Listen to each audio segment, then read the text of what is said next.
Good morning and welcome. We're going to talk about mistakes today because we all make them. It's part of the human condition to make mistakes, to mess things up. And then it's probably also part of the human condition to beat ourselves up over the fact that we've made mistakes. So it could be quite useful if we could learn a method whereby our worst mistakes actually become our greatest opportunities. Could you imagine if we were able to achieve that? That'd be magnificent, right? So that's what we're going to learn, is the perspective that Judaism has. And we're going to learn that Judaism says, don't be afraid having made a mistake. Rather, use it as an opportunity. In fact, recognize that Hashem designed us to make mistakes only, and I repeat this, only for our benefit. Now, that in itself is a very interesting way to frame this conversation. That Hashem designed us to make mistakes only for our own benefit. Now, if you could live with that, if you could hold on to that focus, it would go a great way to keeping a healthy, balanced, optimistic, upbeat kind of life. So that's what we're going to explore over here. How do you get to this headspace? What exactly are you supposed to think? Where do I get this from? Who says it's even true? Is it one of those feel-good things that's not necessarily actually real? Well, we have a great place to examine this conversation in this week's parasha, because this week's parasha describes the worst era in the history of the Jewish people. So it's got to be the best template for us to use to understand mistakes. Where else are you going to find out about mistakes? From people who never make them? The best place to learn about how Judaism views mistakes is in a story of, and I'm using the word mistake liberally because the truth is you might consider it that what they did was a rebellion, but that's great because that means that the message goes even further. Not only do we sometimes make mistakes and grow from them, but sometimes we make deliberately bad decisions.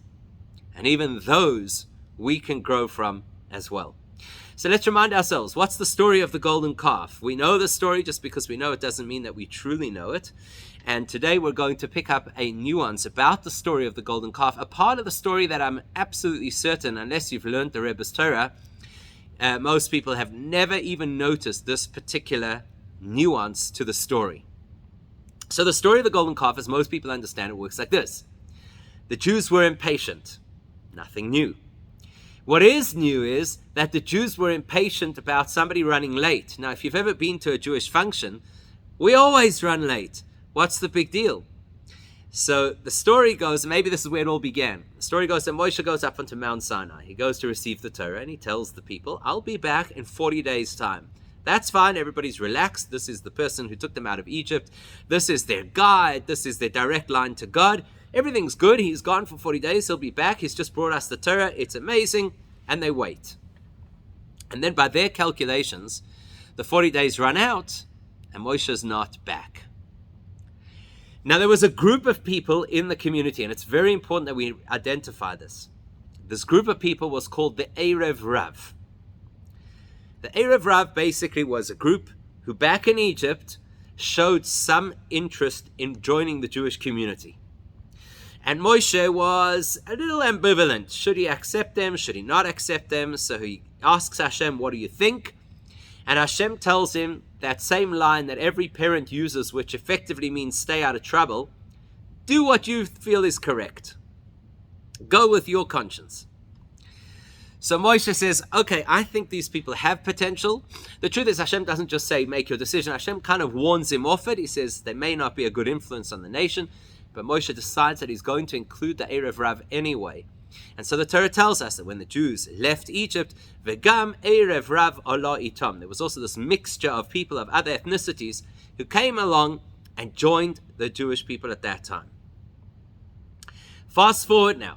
Moshe is not off the mountain. By the due date, people start to get a little bit antsy. This group, this superimposed, extraneous group of people, the Erev Rav, they start to agitate. And they say, Moshe's not coming back. He's left us in the lurch. What would you do if you were invited to heaven? Would you come back? Obviously, there's no question about it. Moshe's not coming back, and we now need an alternative. So they start ramping up this whole campaign. Let's collect gold and let's make some kind of an entity that will be our go-between. It will be our intercom to be able to communicate to God. And a lot of Jews get sucked into it, and they participate in different ways. Some participate by contributing their wealth.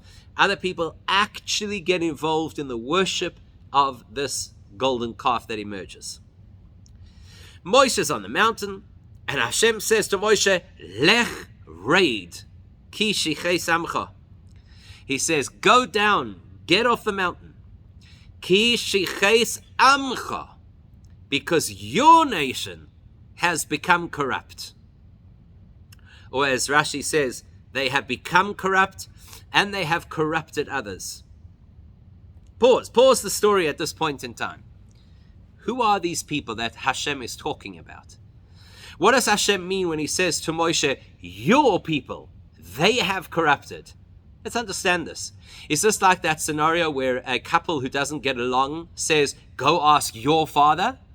Is that what it is? Is Hashem kind of recusing himself and saying, I have nothing to do with these people, Moshe, they're your people? What do you mean it's your people? Later on, when Moshe petitions on their behalf, he says, Heim amcha v'nachlosecha, they're your people, God. So it's like the slinging match, your people, no, they're your people. So immediately Rashi and others tell us that Hashem was talking specifically over here about the Erev Rav.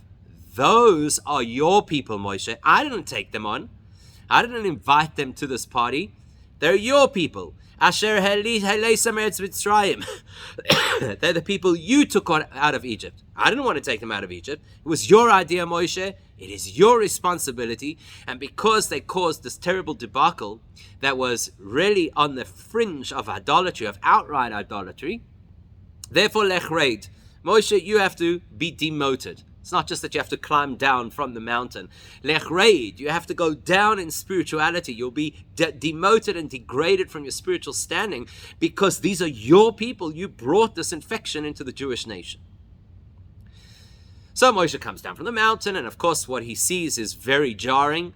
These people are singing, dancing, bowing, so they've turned this golden calf into some kind of what appears to be a deity. And Moshe comes down and he pulls rank and he gives a bit of a speech to his brother Aaron. And then he calls the Levim and he says, right, now we're going to deal with these people. And there's going to be retribution. And anybody who was guilty of serving the golden calf, they're in serious trouble.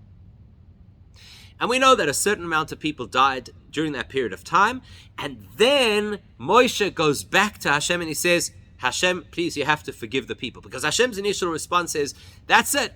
I'm going to wipe everybody out. And Moshe says, what are you talking about? You can't wipe everybody out. These are your people. And he starts this whole negotiation, which he is, thank God, successful in doing. And he manages to save the Jewish nation. Am I correct? Is that the story as we know it? So there was a group of rabble-rousers. They came up with an agitation that Moshe's not back, so we need an alternative. They suggested the calf. They ran the project. They're the ones who bowed down. There were some Jews who got sucked into it, about 3,000 Jews, the Torah reports, which is not a whole lot when you compare the size of the nation. And at the end of it, everybody who's perpetrators dies, and Moshe defends the Jewish people, and Hashem is willing to forgive them. That's the story, right? What happens next? So the dust is kind of settled, and Hashem says, okay, fine. You come back up onto the mountain, and I'll give you another set of tablets. And Hashem gives us Yom Kippur, which is a great gift. And it gives us the oral Torah, which wasn't presented in the first version. So actually, we did well off the deal. We came out with another set of tablets to replace the ones that were broken. So Baruch Hashem, the insurance came through. Number 2, we got the oral Torah, which was not part of the original presentation. And number 3, we got Yom Kippur, which is valuable to us until today. But there's a line in there, in fact, there's 2 lines that we're going to examine that tell us there's something else that occurs in the story, something that people don't usually pay attention to. And that is where Hashem says to Moshe, after this whole story and all of the retribution against the perpetrators and the negotiation for forgiveness, after all of that, Hashem says to Moshe as follows, Leich nechei es ha'am. Go take the people and guide them to the place that I originally told you. In other words, get back on the horse, because you have to continue your journey now to the promised land. In other words, we had a bit of a bump, but don't worry, we're all good. We're going to sort you out and keep going to the promised land. Then the Torah tells us, Vayigoyf Hashem es ha'am, that Hashem punished those members of the nation who served the golden calf. And then the Torah tells us, Vayomer Hashem Moshe, Hashem says to Moshe, Leich alei mizeh, go and rise up from here, Ata v'ha'am, you and the people, Asher elisam eretz Mitzrayim, that you brought out of Egypt.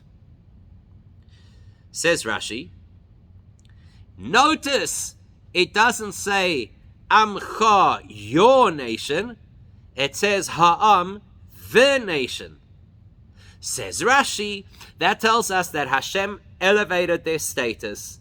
They were previously considered the fringe. They were previously considered the tag-alongs. They were previously considered Moshe's choice. And now they are incorporated into the broader nation.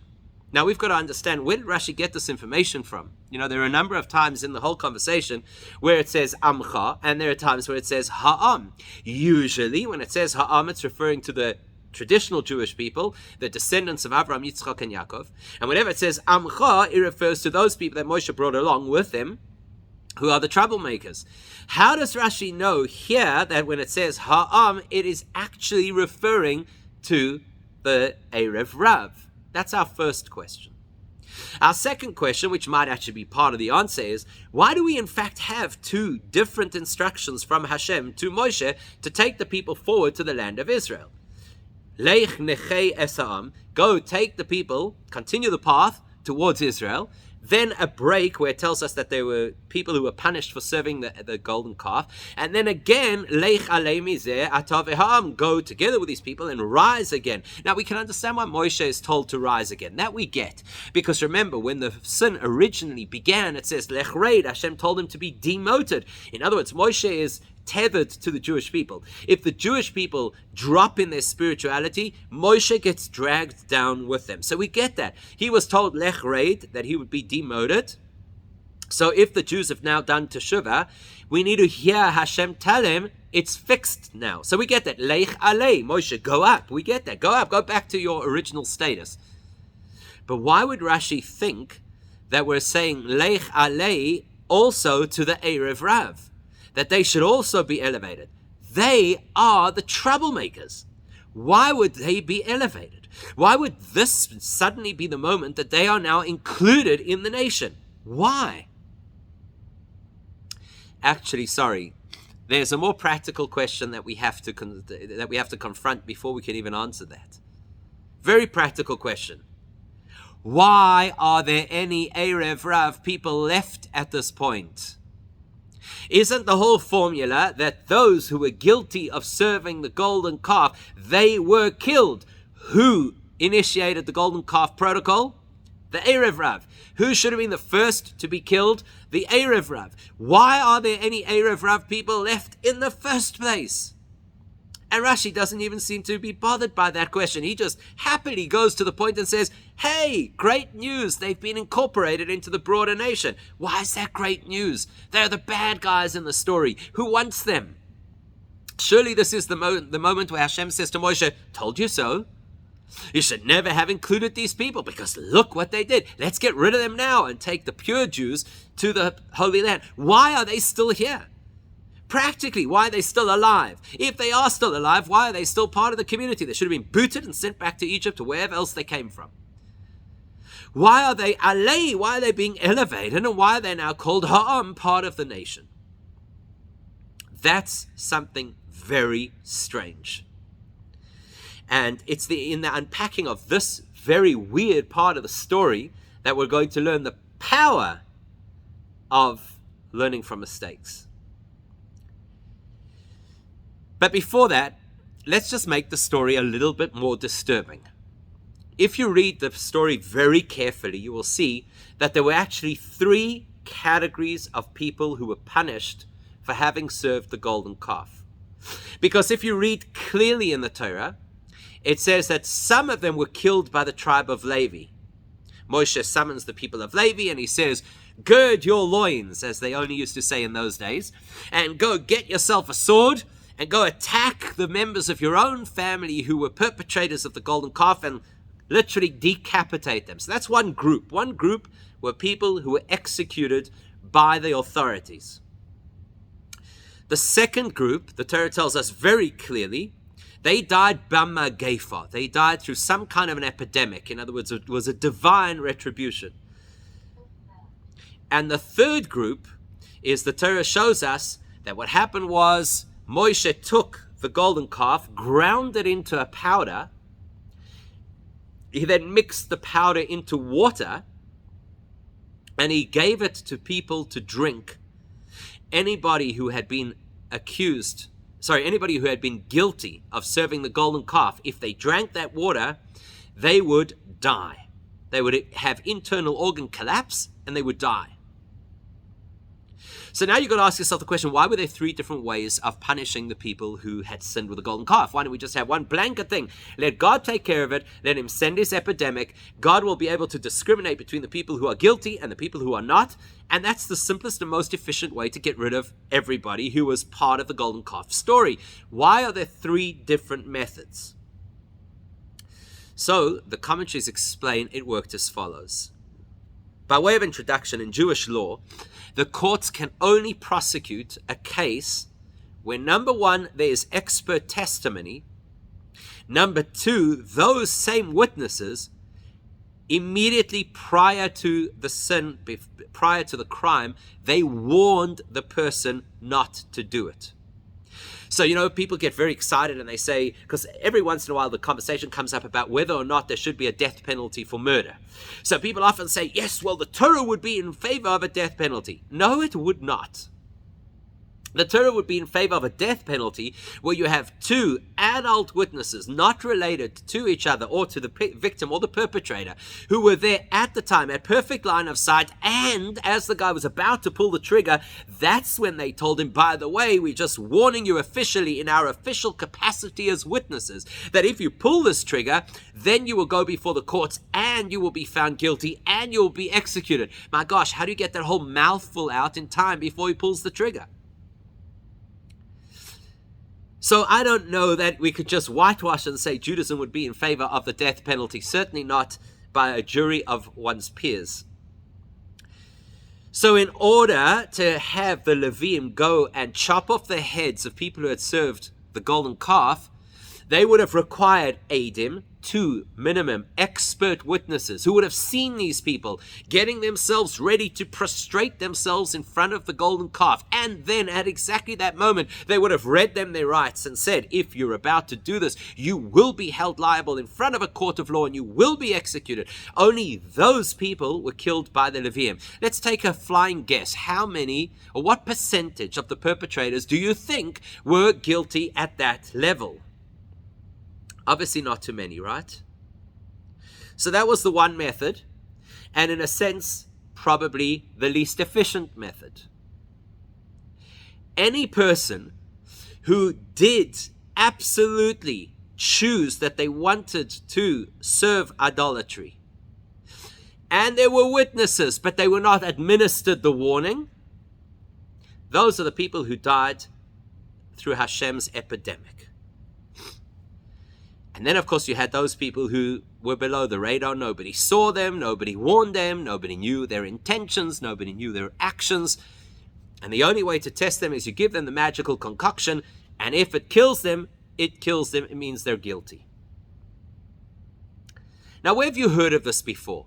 Giving somebody powder in water to drink to determine their faithfulness or their guilt, to kill them using a divine intervention that is specifically linked to this particular kind of milkshake. Where have you ever seen this before? Where?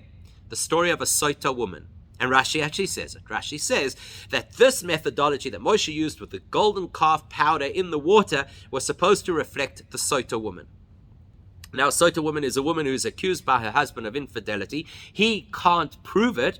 All he can prove is that she spent an undue amount of time, an inappropriate amount of time with a person that he's warned her against, and they were secluded together. So that's grounds to take her to Jerusalem, make her drink the concoction, and if she's guilty, she implodes. Says Rashi, same thing happens over here. All right, let's work out. If there's a Jewish person who was caught in front of witnesses for having served the golden calf, they would be decapitated, correct? If there was a member of the Erev Rav who was caught in front of witnesses serving the golden calf, they would be decapitated, correct? Good. Number 2, if there was a Jewish person where there were witnesses but they hadn't been warned, they would be killed through the epidemic, the Magefa. If there was a member of the Erev Rav who did the same thing, they'd also be killed by the epidemic. But if there was somebody, a Jewish person, who perhaps might have served the golden calf, but we just don't know, we'd give them the water to drink, and that would be the test. If there was a member of the Erev Rav who might have served the golden calf, but we have no way of knowing, you'd think that we should definitely also give them the water to drink, because surely that's the way to weed out the bad guys. But they didn't. In other words, a member of the Erev Rav who served the golden calf, but managed to do so without anybody knowing, would have survived. Can you imagine? That means there's a possibility of 2 people, a Jewish person and a member of the Erev Rav, having committed the exact same offense in the exact same way, without witnesses. The Jewish guy dies from drinking the concoction, and the Erev Rav guy is off the hook because he doesn't get given the concoction. Why? That sound fair? Does that sound right? If these are the people who were the problem in the first place, that we should find a loophole to keep some of them preserved from the wrath of God, doesn't seem right. Rashi gives us some insight. Rashi tells us you have to imagine the scenario. Imagine that Hashem is like a groom and the Jewish people are like his betrothed bride. The groom goes away on business, and the betrothed bride lands up spending time with the maidservants who work in the palace. Now, the maidservants are not the most moral people around, and because of their behavior, the betrothed bride gets a bit of a bad reputation. Now, when the king is going to come back, he's going to hear that his bride-to-be is involved in some kind of negative behavior. He might, I don't know, at best, break off the betrothal. At worst, have her executed. So the shushbin, which is effectively like the go-between, the representative of the bride, quickly rips up the marriage contract so that when the groom comes back, he won't have a legal leg to stand on. Says Rashi, the bride is the Jews, the groom is God, the shushbin is Moshe, the bridal contract is the luchos, the original tablets that Moshe broke, and the maidservants are the Erev Rav. Now, if, as Rashi says, this concoction of water with gold dust from the golden calf is supposed to be like a soita, you only give soita water to a woman who is married. You don't give it to somebody who happens to live in the same house but has no real relationship with the man. So therefore, the Erev Rav don't deserve, that's what he's saying, they don't deserve to get the option of this water. And so I suppose there'll always be a cloud of doubt over them. Who knows? This might have been one of those people. But there's a much deeper and incredibly powerful spiritual lesson in what happened over here. See, our problem is this. We judge stories of biblical characters by our own standards.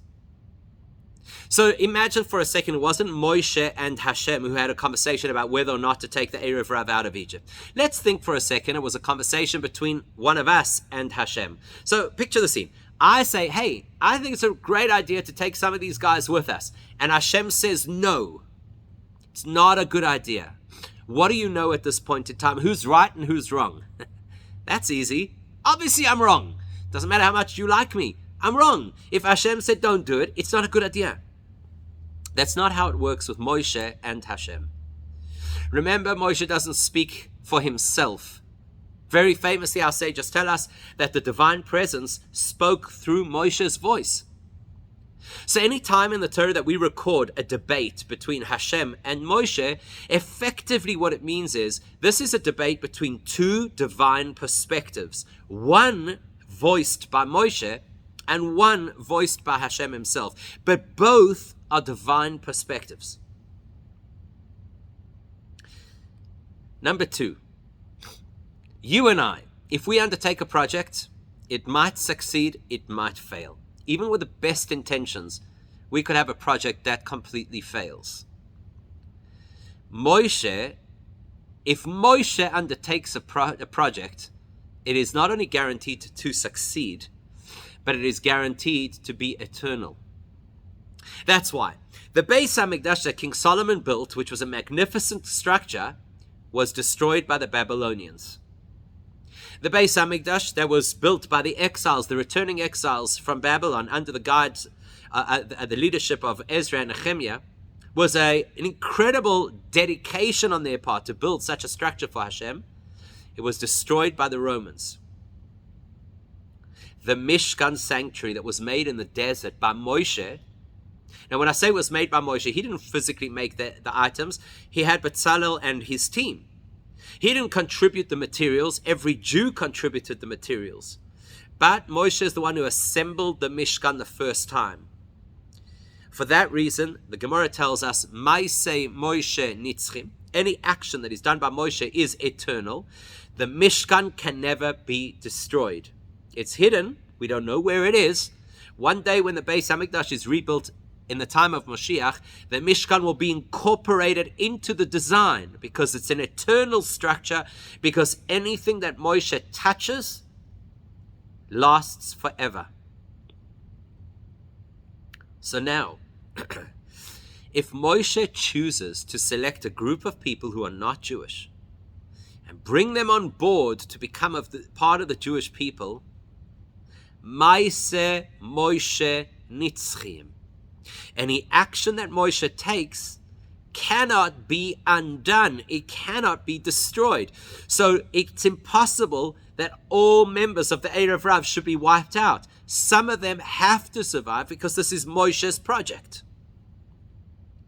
So it's not just on a technicality because they don't qualify as the so-called bride of God, therefore they don't qualify for the clarity of the Sota water.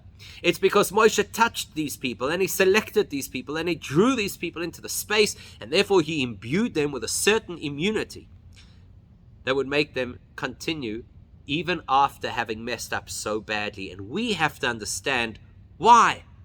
Why should that be? Why is that important? Why is that relevant? Why is that part of the story? And once we understand this particular point, then we begin to understand exactly what it is about mistakes that make them so incredibly valuable. You get two kinds of people in this world. You get a tzaddik and the rest of us. A tzaddik is somebody whose life is just perfect, exactly aligned with the spiritual intention of the world at all times, completely in tune with what Hashem wants at any given moment. The tzaddik makes no mistakes. And if you want to be a little bit more cynical, you could say, how boring. Who would want to live that kind of a life where nothing ever goes differently to how you planned it? The tzaddik has this amazing cadence of spiritual connection. It doesn't falter. It doesn't trip. It's always there. It's always focused. And it's always healthy. So how does a tzaddik then achieve the goals for a tzaddik? In other words, what is the goal of a tzaddik?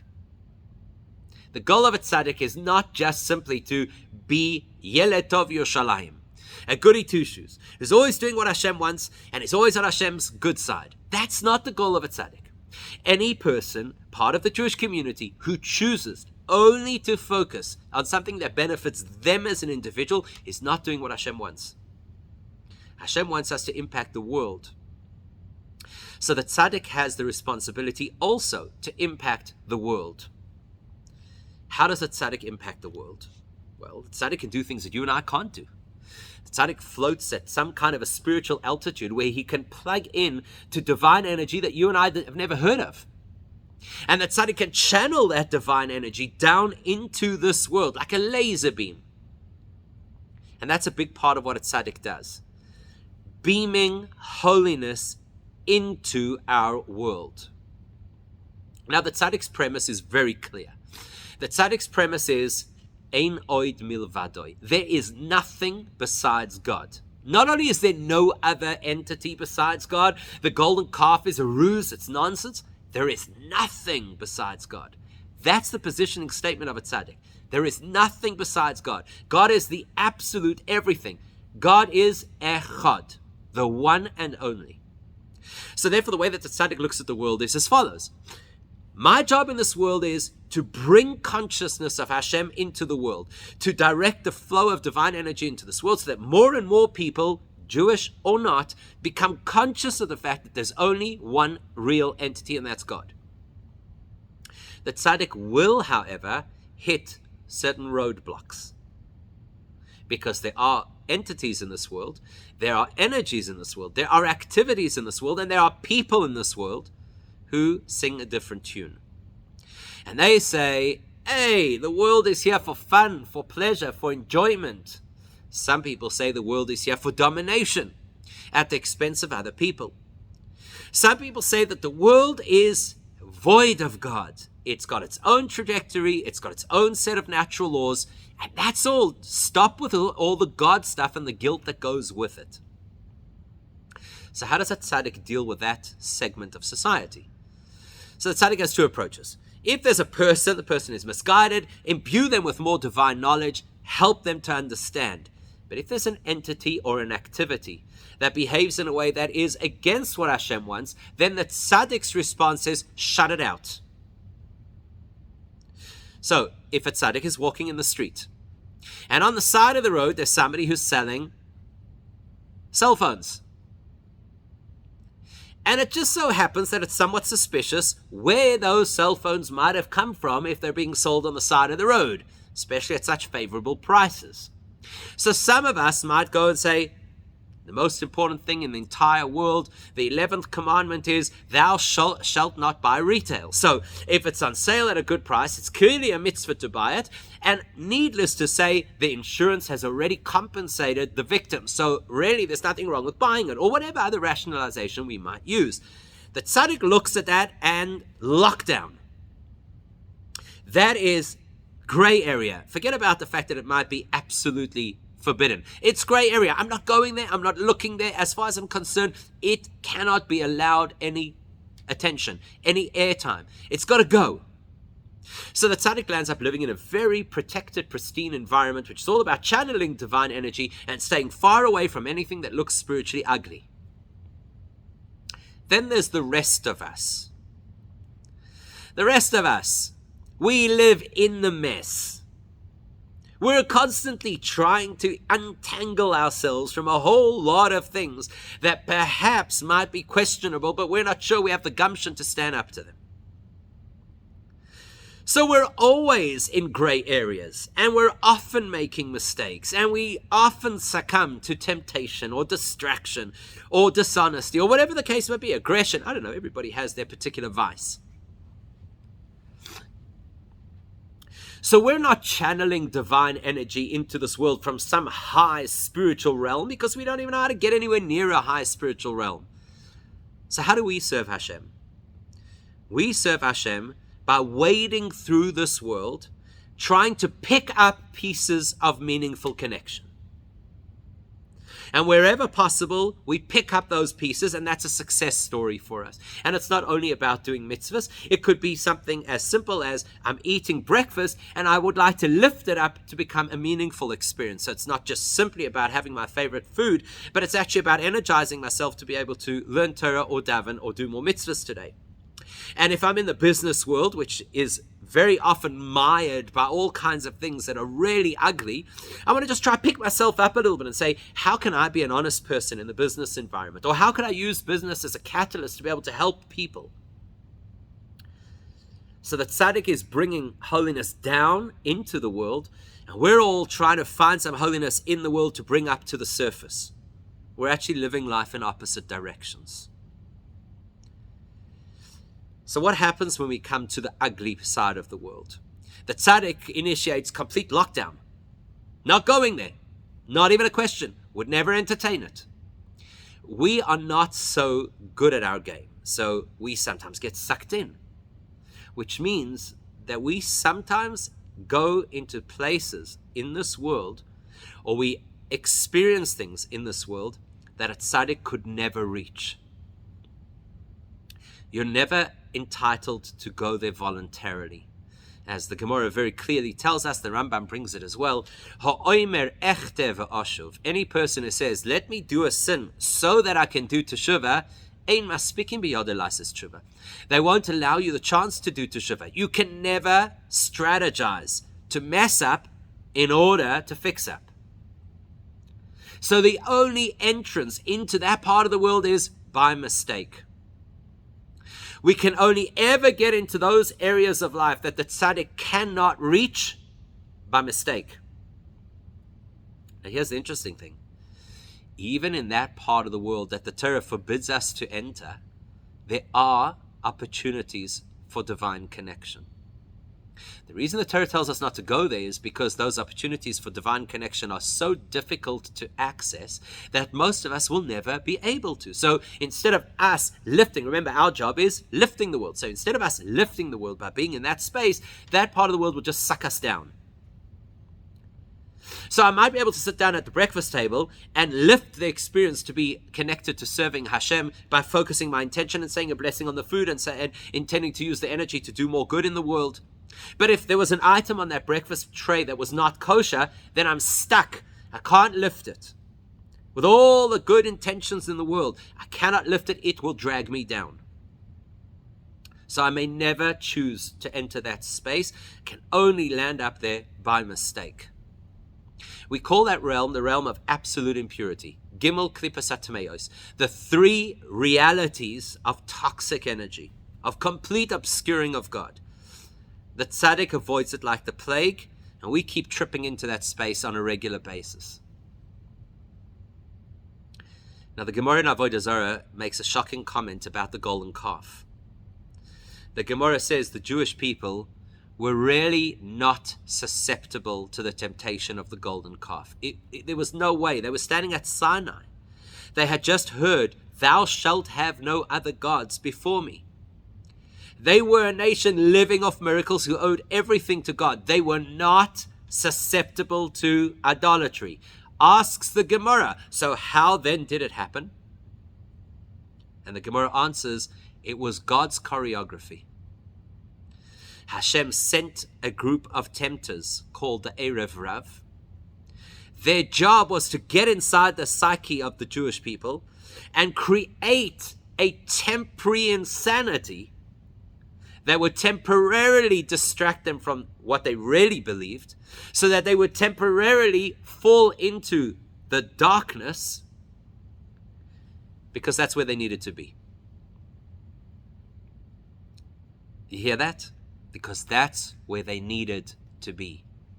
In other words, most people read the story of the golden calf as a story of tragedy. How's it possible that one moment they're on the highest spiritual level, connecting with Hashem, hearing the 10 Commandments directly from His voice, experiencing something that would never be repeated ever in history, and the next thing they crash down in this burning inferno and do the single most objectionable thing possible, make an idol. That's how we all read the story. It was a terrible moment. Says the Gemara, that's not true. That was the correct next spiritual step. After the high, the next place you have to go is into the low. And let's be honest, does that not happen to us all the time? Isn't it dafka after we've been the most inspired that for some people it's a day later, sometimes it's a week later, sometimes it's a month later, you turn around and say, I don't understand what happened. I was in such a good place. How is it possible that after having that experience, that kind of a Yom Kippur, that uplifting whatever, how is it possible that dafka now I'm in such a bad place? Because that's the next spiritual step. Because the goal of Judaism is to imbue this world with a consciousness that Hashem is one. Ein oid milvadoi. There's nothing besides God. The way that Tzaddik does that is by telling the world that if anything sounds like it's different to what Hashem wants, ignore it, exclude it, shut it out. Because there can't be anything except for Hashem. That was the experience at the moment of the giving of the Torah. It was such an overwhelming tzaddik experience. Again, what does the tzaddik do? Channels divine energy down into this world. What happened at the moment of the giving of the Torah? The ultimate channeling of the ultimate divine energy into this world, to the point that everybody was blown away, quite literally. That was the greatest tzaddik moment in our history. But there's another side to Ein Oid Milvadoi. Because what the tzaddik does is effectively says, those things are beyond the pale. Those things don't really exist. They don't really deserve attention because there's only God. That's not entirely true. Because the fact is Hashem built those things into the system. The fact is that in order for any of those things to exist, there has to be some divine spark of energy inside them that keeps them alive. It's a little simplistic to say they don't really exist. It's darkness. It's just the absence of light. It's a bit too simplistic. And so you have the world of the Baal Teshuvah, where the Baal Teshuvah has been in that space and felt how compelling it could be and grappled against it. And then recognize that that was not where I should be. Because Ein Oid Milvadoi, because that actually is nonsense. And the only value that it has is that little spark of godliness that keeps it alive. And therefore I better do Teshuvah. Because Teshuvah means to acknowledge that that space was wrong. And I never want to be in that space. But now that I was in that space, Teshuvah means to return. I have fished out some of that spark of godliness and brought it back to the story that Ein Oid Milvadoi, even in the darkness, there's nothing besides God. Because when you drill down into those horrible experiences that we have all had, where we not only made mistakes, but we made serious mistakes that shook the foundations of our lives, if you drill down inside that experience, what do you find? That there was a spark of Hashem there all along. And that's why Hashem allowed you to fall into that place, to find that spark. The experience has no real value. The harm has no real sustaining power. But the opportunity is eternal. So you've got this group of people called the Erev Rav. They come from that dark side. They are people of toxic energy. That's why the first activity that they perform as part of the Jewish community is to try and draw us into idolatry. So they got to go.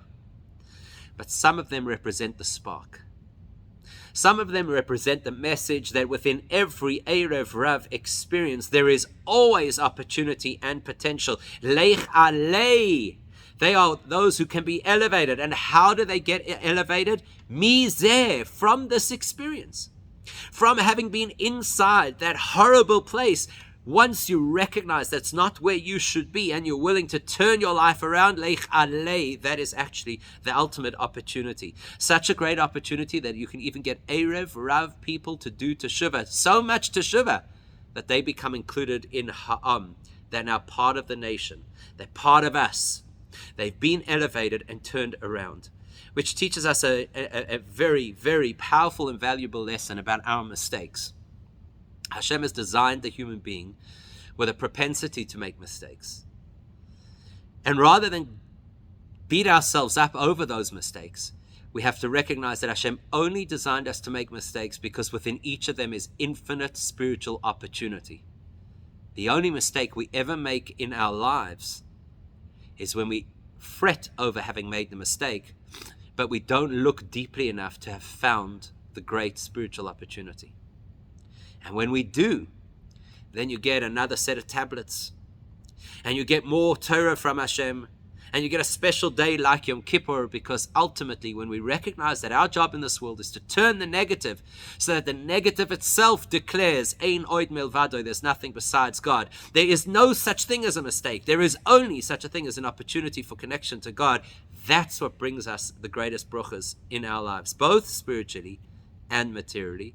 And please God, we should all have them on a regular basis, not have so many mistakes, but certainly have so many opportunities from them.